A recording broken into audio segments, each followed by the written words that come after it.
Hello, this is Mark here at Gary's Guitars in Portsmouth, New Hampshire, and this is time for our small amp series. So say hello to my little friend, the Danelectro DM10. DM does not stand for Dungeon Master. I don't know what DM stands for. And the 10 does not stand for 10 watts, because it isn't. And it doesn't stand for 10-inch speaker, because it isn't. However, this amp is super cool. So, we're going to take a look at it, and then I'm going to tell you what I know about it, and so let's get into it. The DM10, here it is in all of its glory. This is what we have on this beautiful reflective shiny faceplate. We got a volume, a tone, which is always on 10, and vibrato, strength and speed. Vibrato and tremolo are two terms that mean something different to every, but they also mean different things to different people. Different amp companies call them vibrato and tremolo. So it's tremolo, but I'm not going to argue with anyone over anything that unimportant. So we have a pilot light and an on-off switch. These are made in the mid-60s, from early to mid-60s. Danelectro started making amps. I think they made the guitars to go with the amps.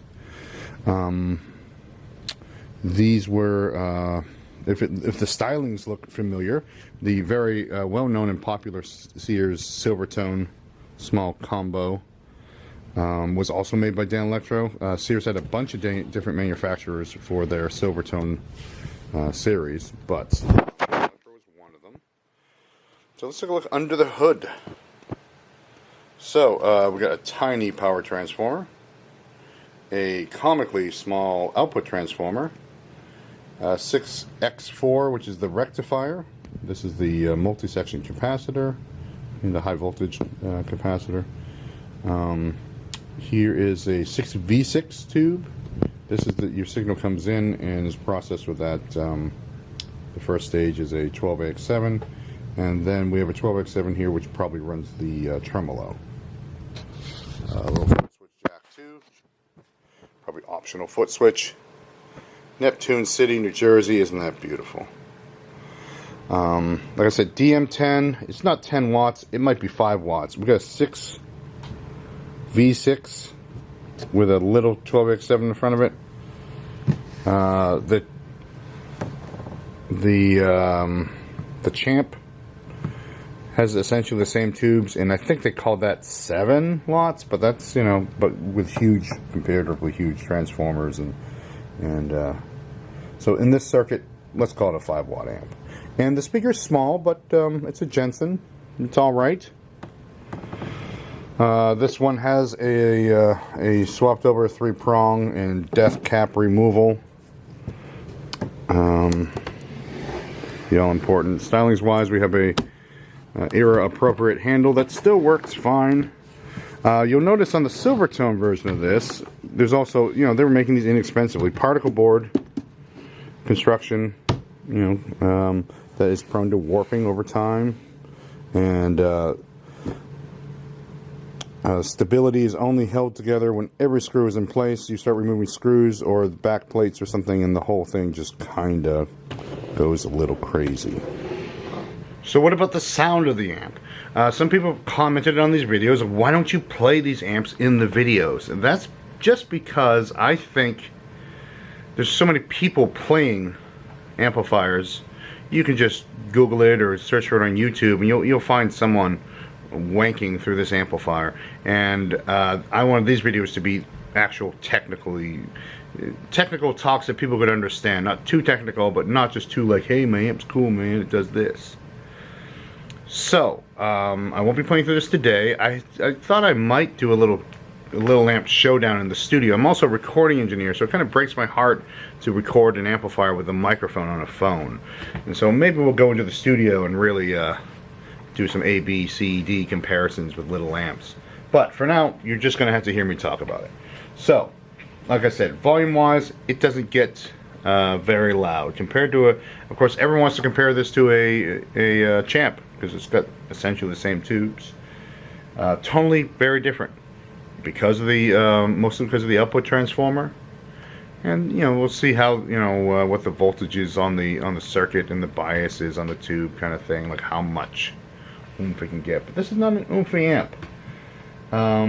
Little on the quiet side. like I said, maybe 5 watts. I find myself turning the tone up quite a bit. I am primarily a Fender amp player, so Fenders are bright.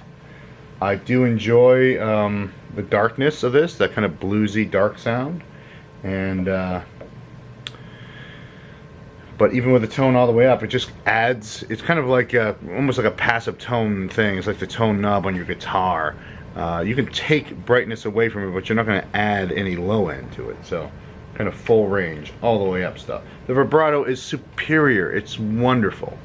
There's 2 ways to make vibrato: the Fender way and the, let's call it the Danelectro way, but I also the Valco way of so the Fender way is it depends on the amp actually, but commonly Fender amps have an emitter, a light emitter, and a light reading diode, and the light flashes and tells the thing to turn on and off, and so it's done in the preamp stage. In this case, the vibrato on this amp, and it oscillates the bias voltage. It oscillates the voltage going to the power tube. It's power stage trend, and so it's actually like really turning up and down, and it gets really heavy rather than just being like a pleasant little whoa, whoa, whoa, whoa, whoa, whoa. It's like whoa, whoa, whoa. So sorry I didn't play the amp on the video, but you got some good face making there. So sometimes, and we'll see this in some of the other amps, the inputs are, you'll have a high and low and a microphone and an accordion, and the idea of putting a lot of inputs on the amp was just to make it seem like you could do more things with it. Often we have a bright and normal. The one that's normal will actually have a cap across it to do like a tonal difference or a signal drop, like a dB pad, and the other one that is bright will be full range. In this case, they didn't bother. There's just 2 inputs. So my overall rating on this, on the cool scale, because all these little amps are cool, so it's hard to say. But the great thing about this is the Danelectro ones can still be had. Those Silvertone 1484, I think it is. Those are just gone nuts in the used market. You can still get these used for $300-ish, and for that, it's worth it. It's money in the bank, so to speak, because you can play it in the meantime. So that'll wrap it up for this one. Thanks for watching. There's more videos in this little amp series. Check them out. Leave comments and likes and dislikes and all that stuff if you have to. Please don't dislike anything. I'm trying over here.